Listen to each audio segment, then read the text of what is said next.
যদি কোনোবাই সুৰা পান কৰি বা তেনেকুৱা কোনো ধৰণৰ মাদক দ্ৰব্য সেৱন কৰি বাহন চলায় আৰু যদি আৰক্ষীৰ হাতত সেইখিনি ধৰা পৰে তেতিয়াহ'লে আমাৰ আইনত যি লিখা আছে বা আইন যিটো লিগেল প্ৰভিজন আছে সেইমতে ড্ৰাইভিং লাইচেন্স কেঞ্চেল হ'ব পাৰে, ৰেজিষ্ট্ৰেশ্যন কেঞ্চেল হ'ব পাৰে, ফাইন হ'ব পাৰে আৰু কোনো কোনো ক্ষেত্ৰত কাৰাগাৰলৈ যাব লগা পৰিস্থিতিৰো সৃষ্টি হ'ব পাৰে।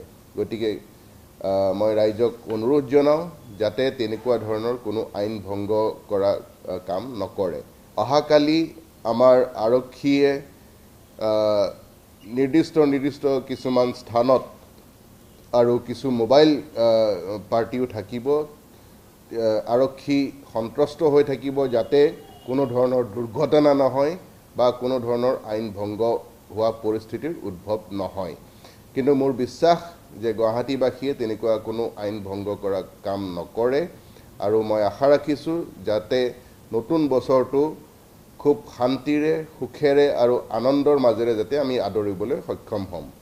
মই সংবাদ মাধ্যমৰ বন্ধুসকলৰ যোগেদি সমূহ গুৱাহাটীবাসীক নতুন বছৰৰ শুভেচ্ছা জনাইছোঁ।